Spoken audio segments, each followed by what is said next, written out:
நமது கலாச்சாரம், நமது பண்பாடு எப்போதும் நம்முடன் நீடித்து இருக்கும். சப்ஸ்கிரைப் திலக். மாதா, மாதா, இந்த பாவியை மன்னித்து விடுங்கள்.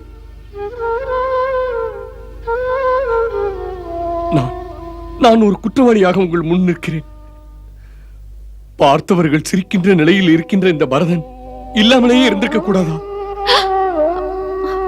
இது தவறு, இது சரியல்ல.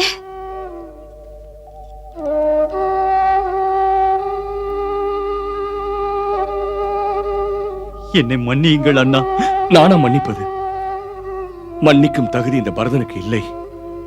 இந்த பரதன் ஒரு பாவி, பதவிக்காக தாய் செய்த பாவம். அதனால்தான் இப்போது மாதாவும் அண்ணன் ஸ்ரீராமனும் அரண்மனையை விட்டு வனம் வர நேர்ந்தது.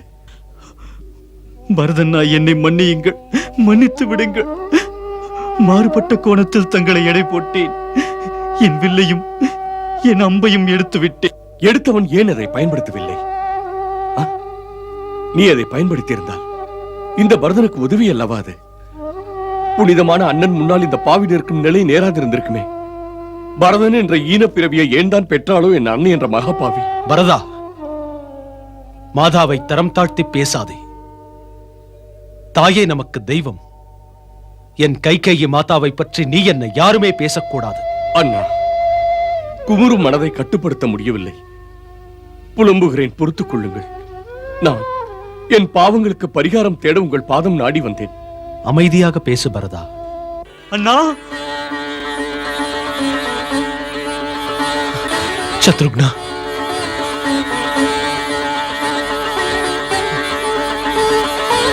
அண்ணி,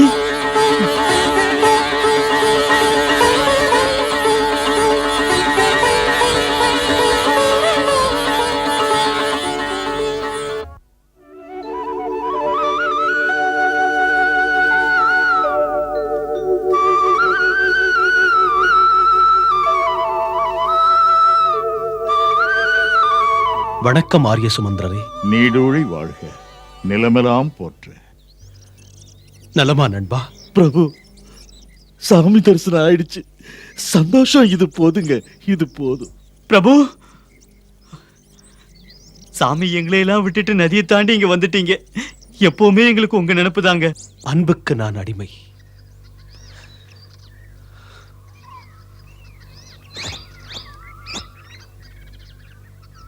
பரதா, அயோத்தியிலிருந்து ஏன் வந்தாய்? நம் தந்தை, மாதா எல்லோரும் நலம்தானே? என்ன இது பரதா? ஏன் பேசாமல் இருக்கிறாய்? மௌனம் ஏன்? அண்ணா, பேசு பரதா. மன்னவர். என்ன பரதா, மன்னவருக்கு என்ன? ஏன் பொறுமையை சோதிக்கிறாய்?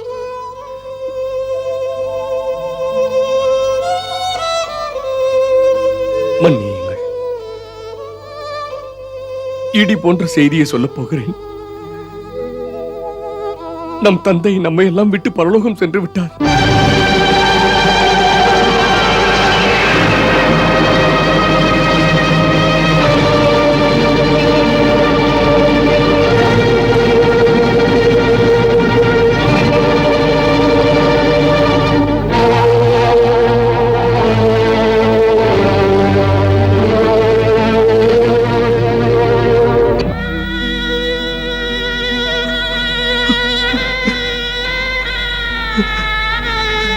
ராமண்ணா,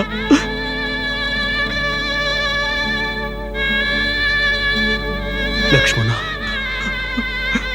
நாம் அனாதையாகி விட்டோம் அண்ணா. நாம் அனாதையாகி விட்டோம் அண்ணா. அனாதையாகி விட்டோம். ஆம், ஆம் லக்ஷ்மணா.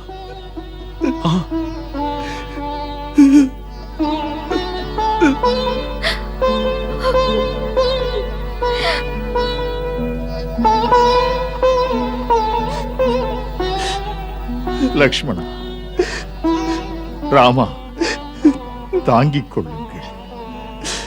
குருதேவரும் அன்னையரும் வந்திருக்கிறார்கள். அன்னையர் வந்திருக்கிறாரா? குருதேவருமா? ஆ, எங்கே? அவர்களை நதிக்கரையில் விட்டுவிட்டு நான் முதலில் வந்தேன். அவர்கள் வந்து கொண்டிருக்கிறார்கள். நதிக்கரையிலா? லக்ஷ்மணா, அண்ணா, சீதே, மாதா, மாதா வருகிறார்கள். அம்மா,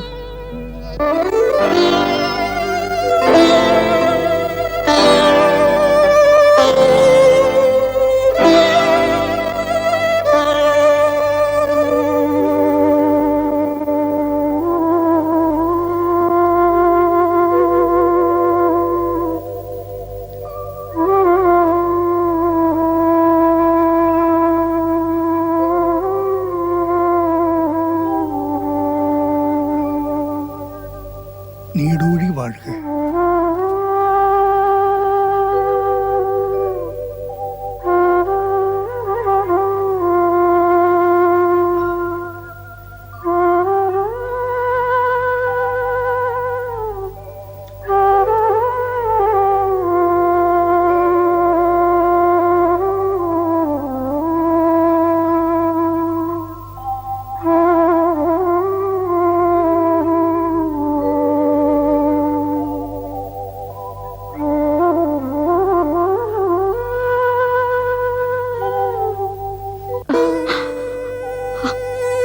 ராமா, மன்னவர் என் தந்தை இல்லை. இனிமேல் ராமனுக்கு அன்னையர் தானே நிழல்.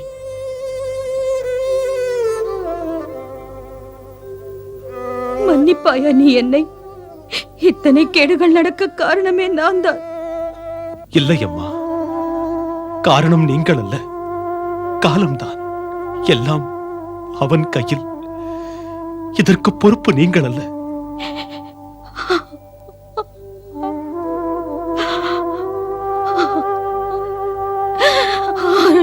ராமா,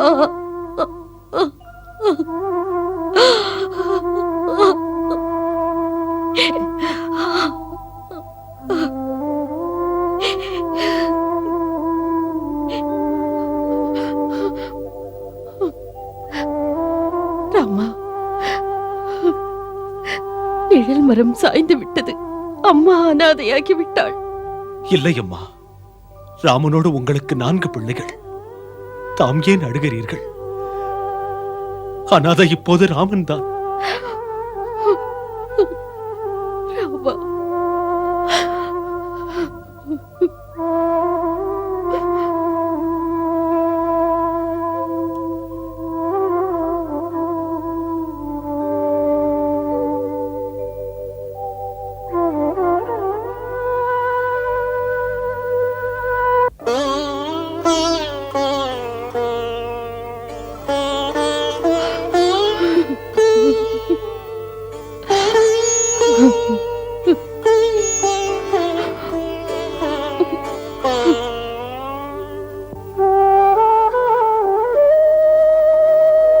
நிறை மங்களத்துடன் வாழ்க.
நீடூழி வாழ்க.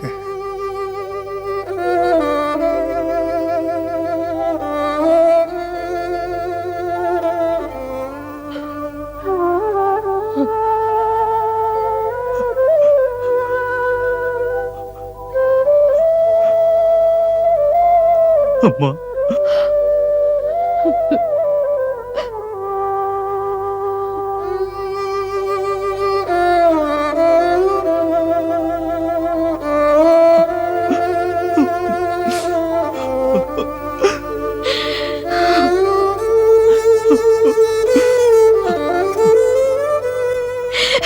வேண்டாம் லக்ஷ்மணா, வேண்டாம்.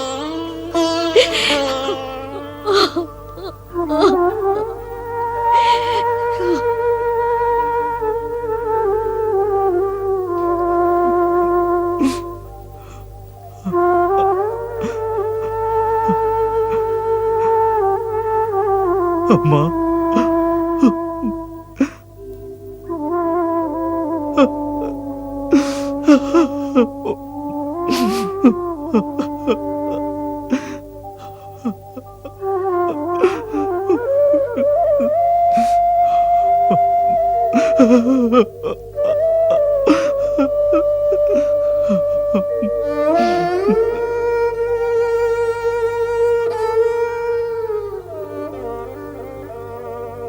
குருதேவா, நான் எனது தந்தையை உங்கள் பொன்னடிகளில் விட்டு வந்தேன்.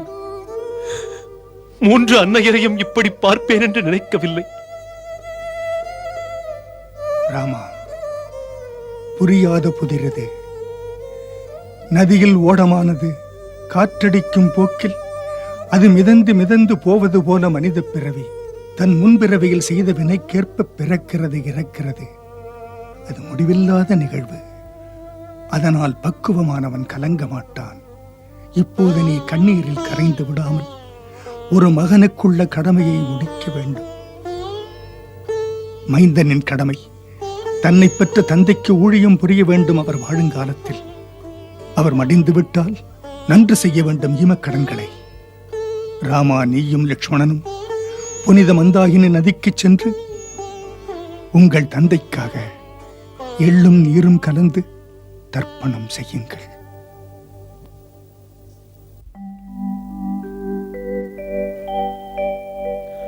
காவிய நாயகன் கண்ணீரடக்கியே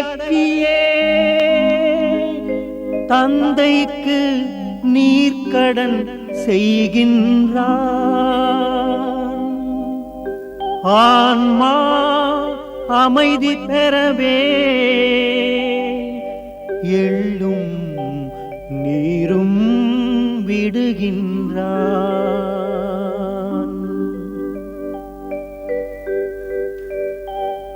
தந்தையின் நினைவுகள் ராமனின் நெஞ்சிலே வந்தது அலையலையாக. இந்த ஓர் வேதனை இடியென தாக்கியும் சிந்தை கலங்காதவன் ஞானி.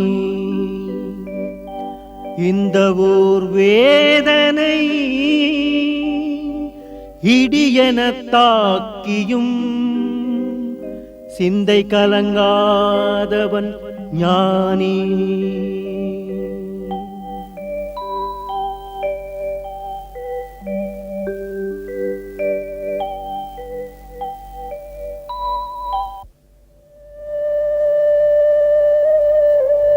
என் தந்தையே, தாம் எங்கிருந்தாலும் சரி, பணிவான எங்கள் வணக்கங்கள்.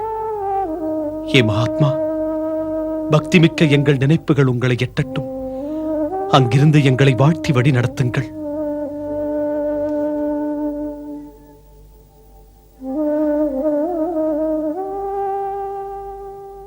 நிஷாதராஜன், சொல்லுங்கய்யா. மகாராணியருக்கு இடவசதிகள் ஏற்பாடாயிடுச்சுங்க. குருதேவர் பூஜைக்கு வேண்டியவை நல்ல முறையில செஞ்சுட்டு அமைச்சர் ஐயா.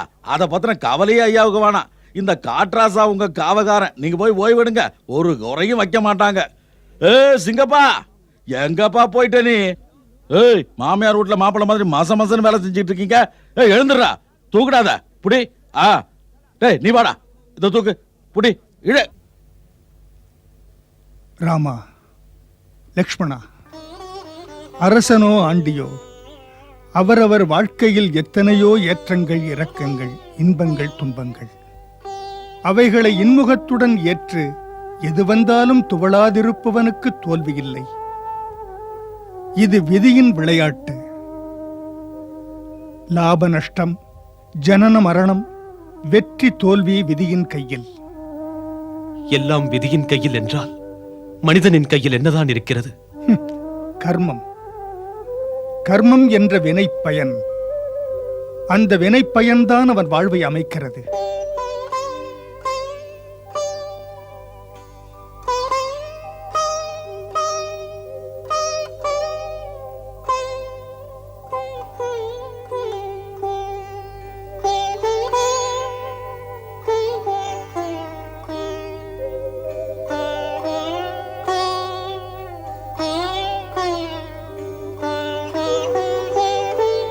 சீதா, என்ன மாதா? நான் எப்படி சொல்ல?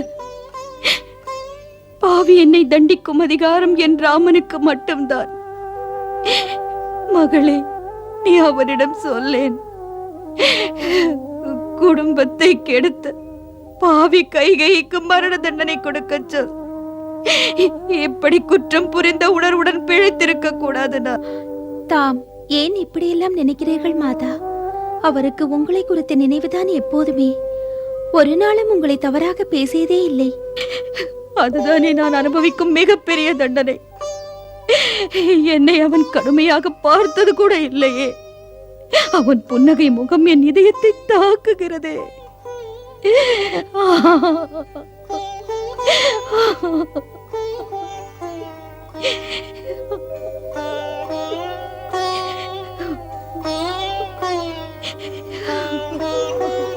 ஆரிய சுமந்திரரே, மனம் குழம்புகிறது. ராமண்ணாவுக்கு அயோத்தியா திரும்பும் கருத்தினை யார் சொல்வது? எப்படி சொல்வது? பரதா, தாம் அந்த நோக்கத்தோடு தானே வந்தீர்கள். போய் சொல்லுங்கள், உங்கள் பேச்சை தட்டமாட்டார். பரதன் நான் அவருக்கு தொண்டன். தொண்டன் தலைவருக்கு எவ்வாறு ஆணையிடுவது? மன்னியுங்கள். ஏன் தாம் சொல்லக்கூடாதா? உங்கள் கருத்தினை ஏற்கும் நிலைமையில் நானும் இல்லை. நானும் ஒரு தொண்டன் தான். தாம் மாதா கோசலையிடம் சொல்லுங்கள். மாதா கோசலை எப்படி சொன்னாலும் ராமண்ணா பணிவோடு மறுத்து விடுவார். குருதேவரிடம் சொல்லுங்கள். குருதேவர் சொன்னால் ஸ்ரீராமன் தட்டமாட்டார். அதுதான் நல்லது.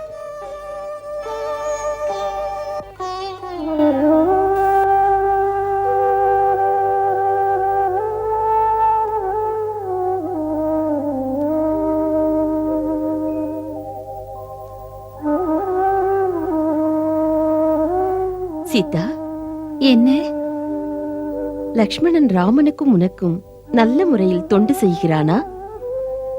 மாதா, வேலை முழுவதும் செய்கிறார். அவர் அப்படி செய்யவில்லை என்றால் பசியோடு இருக்க வேண்டியதுதான். விறகு சேகரிக்க காடெல்லாம் செல்கிறார். அதன் மூலம்தான் சமையலே நடக்கிறது. ஒரு தாயை போல கவனிக்கிறார். லக்ஷ்மணா, நீ பெரிய அதிர்ஷ்டக்காரனடா. பகவான் உனக்கு நல்லதே செய்வார். பரதா, நீ சொன்னவைகளை நான் மறுக்கவில்லை. ஆனாலும் என்று சொல்லக்கூடாது. பரதன் அறிவேன். ராமண்ணா உங்கள் ஆணையை தட்டமாட்டார். அதனால் நீங்கள் ஆணையிட்டே ஆக வேண்டும். மறுத்தீர்களானால் நான் தண்ணீர் கூட அருந்தாமல் இதே சித்திரகூட மண்ணிலே உயிரை விட்டு விடுவேன். இல்லை பரதா, அப்படி ஒரு நிலைமை வரவே வராது. நன்றி சொல்லுகிறேன் குருதேவா. இது நடந்தால் பரதனின் இருண்ட வாழ்வில் ஒளி பிறக்கும்.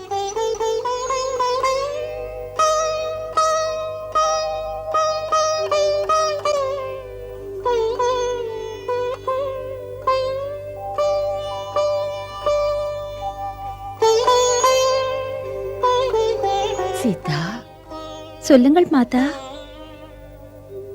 என் மகன் ராமனுக்கு என் ஞாபகம் இருக்கிறதா? மாதா, இப்படி நீங்கள் கேட்பது ஏன்?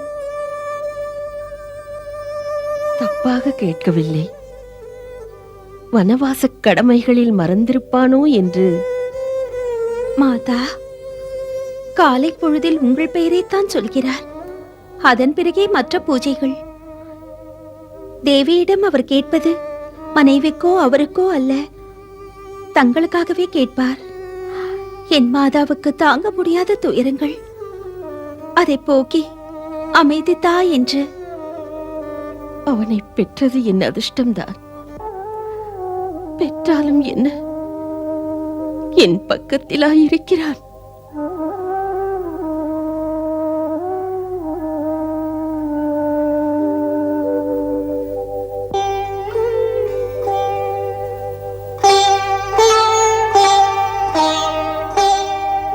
அண்ணா, அயோத்தியிலிருந்து பரதண்ணா உங்களுக்கு முடிசூட்ட மணிமகுடத்தோடு வந்திருக்கிறார். உங்களிடம் பேசி அதன் பின் அதை இங்கு நடத்தப் போகிறார். எனக்கா? பாசம் பரதனை நீதிக்கு விரோதமாக செயல்பட வைக்கிறது. இதில் நீதிக்கு விரோதம் என்ன இருக்கிறது? தெரிந்து கொள் லக்ஷ்மணா. 14 வருட கானக வாசம் எனக்கு, பட்டம் பரதனுக்கு, மன்னரான தந்தையின் கட்டளை.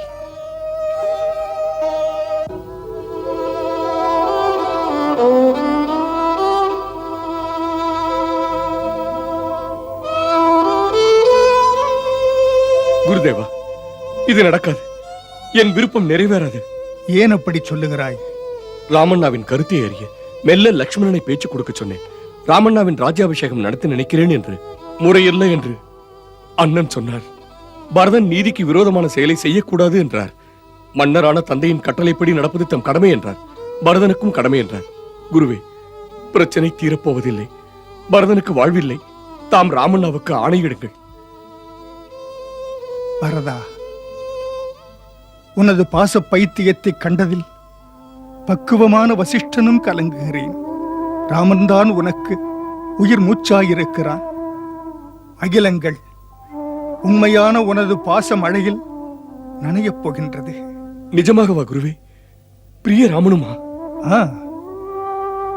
உன் ராமண்ணாவும் கூட. ஒரு மனிதன் உள்ளம் கனிந்து அடைக்கலம் என்று கேட்டால் எந்த தெய்வமும் எந்த தடைகளையும் மீறி வந்து நிற்கும் அவன் முன்னால். நாளை விடிந்ததும் சபையை கூட்டுவோம். சபை முடிவெடுக்கும் நல்ல முறையில். குருதேவா, மங்களம் தருபவள் மாதா சீதை, மன்னவன் ராமனின் அன்பு போதை.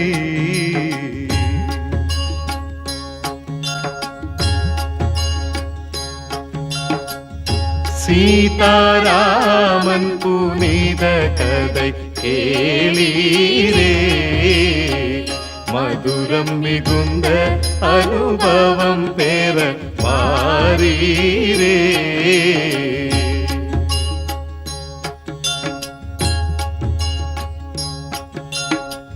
கருத்துகள் நிறைந்திடும் காவியம் காணீரே, கடமை பண்பின் உயர்வினை ஆரே.